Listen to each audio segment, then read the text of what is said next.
तो स्वागत है हमारा श्लोक नंबर 33 में, अध्याय पहला।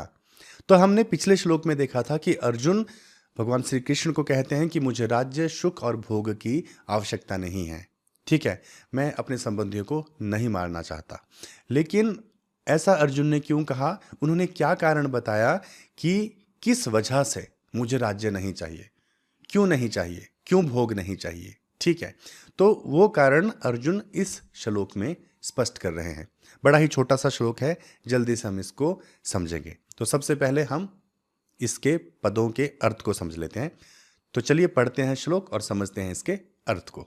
अर्जुन कहते हैं, ये शामर्थे कांक्षितम नो राज्यम भोगाः सुखानि च त इमे अवस्थिता युद्धे प्राणास्तत्यक्त्वा धनानि च।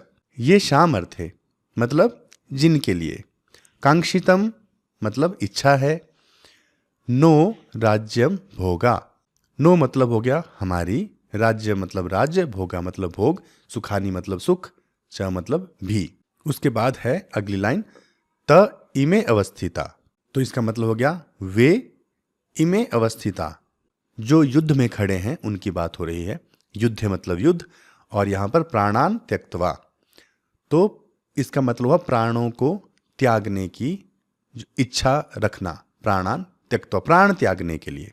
आगे है धनानि च, धन की आशा का।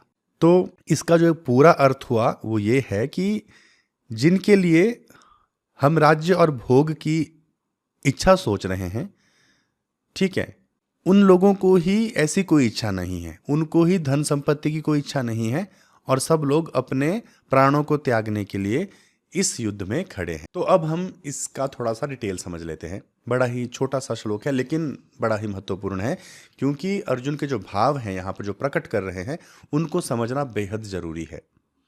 तो अर्जुन यहाँ पर कारण बता रहे हैं कि मुझे क्यों राज्य नहीं चाहिए, क्यों भोग नहीं चाहिए।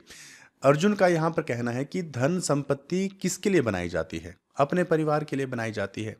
और जब मैं अपने परिवार वालों को देखता हूं यहां पर, तो वो सारे तो इस युद्ध क्षेत्र में धन संपत्ति की आशा को छोड़कर आ गए हैं। वो तो ये सोचकर आए हैं कि बस प्राण त्याग देंगे यहां पर, कि देखो उनको भी ना धन की इच्छा है, ना संपत्ति की, और ना ही राज्य की इच्छा है। तो फिर भला मैं किसके लिए युद्ध करूं?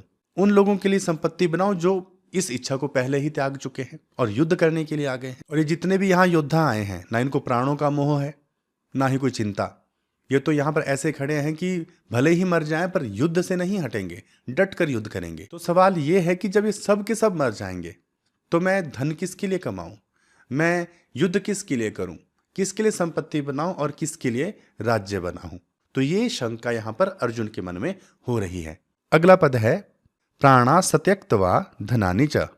तो इसका मतलब यही है कि अर्जुन कृष्ण को कह रहे हैं कि ये सब लोग धन संपत्ति का त्याग करके यहाँ पर खड़े हैं, इनको ऐसी कोई इच्छा नहीं है। ये सब अपने प्राणों को देने के लिए यहाँ खड़े हो गए। मतलब ये है कि कोई भी व्यक्ति कब अपने प्राणों को देने के लिए तैयार होता है? जब उसको कोई इच्छा नहीं होती पैसे की, संपत्ति की, राज्य की, है ना। जिसको ऐसी कोई भी इच्छा होगी वो कभी भी अपने प्राणों को देने के लिए नहीं आएगा।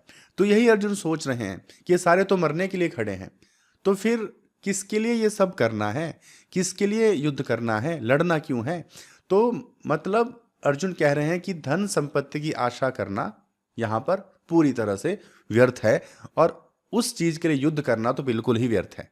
तो ये एक और तर्क है अर्जुन का, क्योंकि जब भगवान श्री कृष्ण अर्जुन को कहते हैं कि अर्जुन तो इन कुरुवंशियों को देख, ये जो शब्द कहे गए अर्जुन से, उसके बाद अर्जुन ने उन सब को उस नजरिए से देखा, अपने संबंधियों के नजरिए से, कि ये सारे मेरे संबंधी हैं। और एक एक को देखा अर्जुन ने, ठीक है, कि ये दादा है, ये मामा है, ये साला है, ये ससुर है, ये पौत्र है, ये पुत्र है।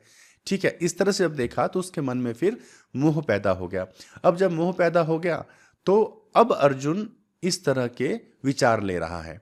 वो सोच रहा है कि युद्ध करना बहुत ही ज्यादा बड़ा पाप हो जाएगा और इससे किसी का भी हित नहीं होने वाला है। अब अर्जुन ये सोच रहा है कि भला क्या होगा युद्ध से? पैसा मिल जाएगा, संपत्ति मिल जाएगी, या राज्य मिल जाएगा, लेकिन युद्ध इस चीज के लिए हो ही नहीं रहा है। यह धर्म युद्ध हो रहा है, धर्म और अधर्म का मामला चल रहा है। धर्म का अधर्म से युद्ध होने वाला है। दूसरी तरफ अधर्मी है, पापी हैं, उनको इसलिए नहीं मारना है कि राज्य मिलेगा, उनको इसलिए मारना है कि राज्य मिलेगा तो उस राज्य को धर्म से चलाया जाएगा और लोगों का भला होगा, इसलिए युद्ध करना था यहां पे। लेकिन अर्जुन जब मोह से ग्रस्त हो गया है तो क्या हो रहा है उसको समझ ही नहीं आ रहा है, वो भ्रमित हो चुका है, उसका दिमाग भी काम नहीं कर रहा है। ठीक है, इसलिए उसके अंदर कायरता आ गई है और कायरता से युक्त होकर अब वो ऐसी बातें कर रहा है कायरो वाली ही। तो यहां से हमें क्या सीख मिलती है? हमें यही सीख मिलती है कि अगर हमें अज्ञान होता है, यानी कि जब हम अज्ञानी होते हैं उससे हमें मोह पैदा होता है, और जब मोह पैदा हो जाता है तो हम धर्म के मार्ग से भटक जाते हैं और अधर्म के मार्ग पर चलने लगते हैं। ये ठीक वैसे ही है कि जब प्रकाश होता है तो हमें रास्ता दिखाई देता है, हम उस पर सही से चल सकते हैं, लेकिन जब अंधेरा हो जाता है ना, तब हमें दिखाई नहीं देता है और हम गलत रास्ते पर भी चले जाते हैं।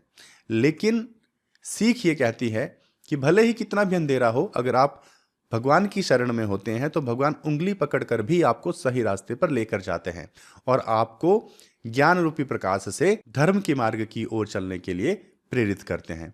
तो गीता का उद्देश्य भी यही है और गीता का जो भाव है वो भी यही है कि सब लोग धर्म के मार्ग पर चलें। तो इस श्लोक में इतना ही था। अब आगे के श्लोक में अर्जुन और क्या कहते हैं भगवान श्री कृष्ण से, वो हम देखेंगे हमारे अगले वीडियो में, अगले श्लोक में। तो तब तक के लिए आप इंतज़ार कीजिए, जुड़े रहिए और अपना ख्याल रखिए।